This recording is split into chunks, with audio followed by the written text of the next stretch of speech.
अत्यन्त अप्ठ्यारो परिस्थितिमा छ।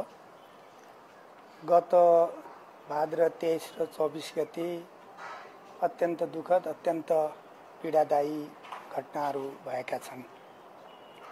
युवा पिढीले, नयाँ पिढीले, जेनजेड पिढीले केही महत्त्वपूर्ण र असल मागहरू राखेर आफ्नो प्रदर्शन गरेको थियो, जसमा भ्रष्टाचार निर्मूल गर्ने, देशमा सुशासन स्थापना गर्ने, पारदर्शिता सुनिश्चित गर्ने र सूचनाको अधिकारलाई, हकलाई निर्बाध रूपले कार्यान्वयन गर्ने जस्ता महत्त्वपूर्ण विषयहरू थिए, जो नयाँ पुस्ताको मात्रै सरोकार र मागको विषय नभएर मलाई लाग्छ समग्र नेपाली, सम्पूर्ण नेपाली जनताकै चाहना, माग, आवश्यकता नै थियो भन्ने मलाई लाग्छ।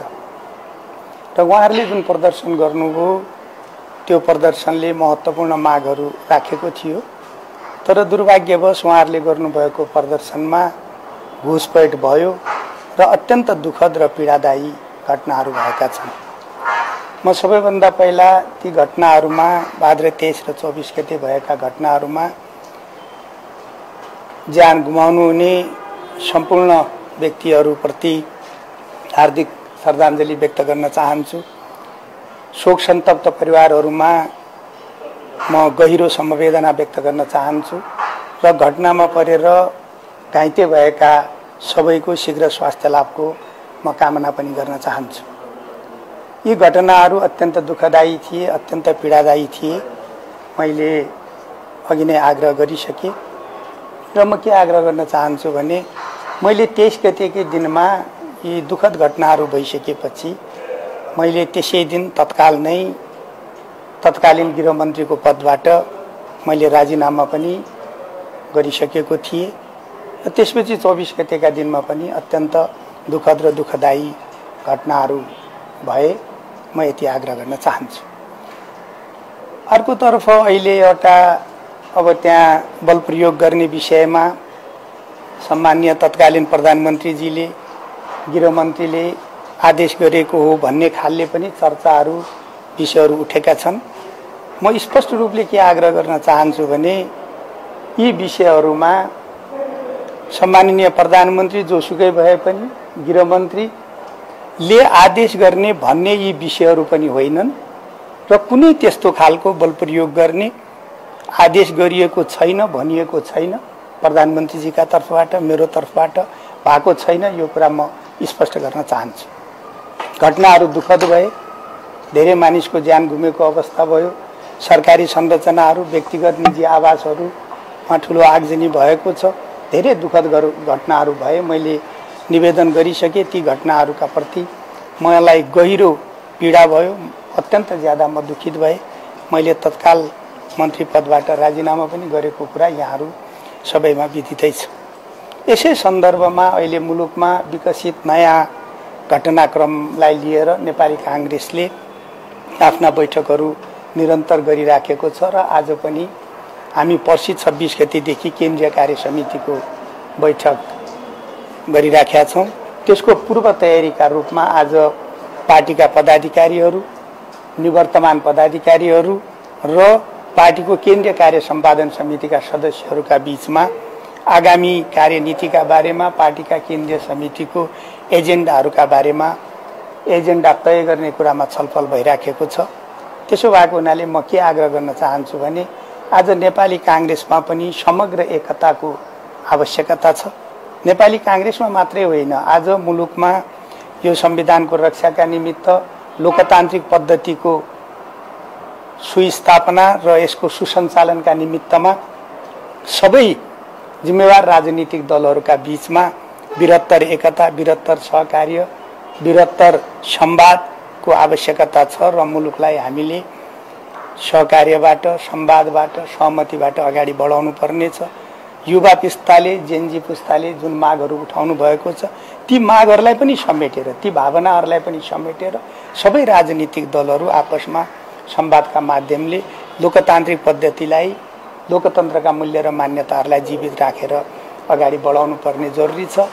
र त्यसो भएको हुनाले अहिलेको अवस्थामा अहिले उत्तेजित हुने अथवा चाहिँ त आग्रह पूर्वाग्रह प्रतिशोध आदि इत्यादिबाट माथि उठेर हटेर मुलुकमा विधिको शासन स्थापित गरेर सबै राजनीतिक दलहरू जिम्मेवारीका साथ अगाडि बढ्न जरुरी छ र नेपाली कांग्रेसले पनि आफ्नो पार्टी विरत्तर एकता गरेर जसरी हिजो नेपाली कांग्रेसले इतिहासमा देशमा संकट आइपर्दा नेतृत्वदायी भूमिका निर्वाह गर्यो, संकट आइपर्दा मुलुकलाई ठिक ढंगले निकास दिने कुरामा नेतृत्व प्रदान गर्यो। आज नेपाली कांग्रेसको काँधमा महत्त्वपूर्ण जिम्मेवारी आएको छ र पार्टीलाई एकताबद्ध गरेर अगाडि बढाएर हामीले अहिलेको स्थितिलाई ठिक ढंगले ठिक ठाउँमा पुर्याउने गरेर अगाडि बढ्नुपर्छ। त्यसै बारेमा केन्द्रित भएर बैठक सञ्चालन भएको छ। धन्यवाद। यो स्थानान्तरणको कुरा आइराखेको छ, जेएनजीले जुन माग गर्यो भनेर अहिले जुन पार्टीभित्रभरि महामन्त्रीज्यूहरूले त्यो कुराहरू उठाइराख्नु भएको छ, यहाँले कसरी त्यसलाई ट्याकल गरिराख्नु भएको छ? यो भन्दा अगाडि अलिकता जोडेँ मैले, 23 र 24 को जुन घटना थियो त्यो घटनालाई छानबिन गर्ने चाहिँ एउटा आयोग बनेको छ। यो आयोगको काम कारबाहीलाई यहाँहरूले कसरी हेर्नुहुन्छ? पहिलो कुरा त यहाँले भन्नुभएको 23 र 24 गतेको घटनाको छानबिन गर्नका लागि आयोग बनेको छ। म अहिले के मात्रै आग्रह गर्न चाहन्छु भने सरकारले, आयोगले, राजनीतिक दलहरूले हाम्रा लोकतान्त्रिक मूल्य मान्यताहरू छन्, ती मूल्य पद्धतिभित्र बसेर मुलुकको संविधान र कानुन बमोजिम आफ्ना कामहरू सम्पादन गर्नुपर्छ। म यति आग्रह गर्न चाहन्छु र सबैलाई कानुनी शासनको मान्यताभित्र बसेर आफ्ना कामहरू अगाडि बढाउँ भन्ने मेरो आग्रह छ। त्यसैले हामी ठिक ठाउँमा पुग्न सक्छौँ। म यति आग्रह गर्न चाहन्छु। हिजो मात्रै पूर्व प्रधानमन्त्री केपी शर्मा ओलीले चाहिँ आयोगमा चाहिँ कुनै व्यक्ति वा व्यक्तिहरूले चाहिँ विवाद राखेर चाहिँ पूर्व प्रधानमन्त्री केपी शर्मा ओली र तपाईँ त्यति तत्कालीन गृहमन्त्री रमेश लेखकलाई चाहिँ थुन्नुपर्छ भनेर यस्तो दबाब दिँदा पनि कुरा आइरहेको छ। यसमा के भन्नुहुन्छ? यसैमा मैले पनि जोडेँ, जुन अहिले आयोगमा संयोजक हुनुहुन्छ गौरीबहादुर कार्की पूर्व न्यायाधीश उहाँले चाहिँ सामाजिक सञ्जाल मार्फत पनि चाहिँ तुरुन्तै कारबाही गर्नुपर्छ, तत्कालै चाहिँ गर्नुपर्छ भने आयोगमा हुनुभन्दा अगाडि नै व्यक्ति नै नाम तोकेर चाहिँ एउटा सामान्य व्यक्तिले भने जसरी उहाँले भन्नुभएको थियो।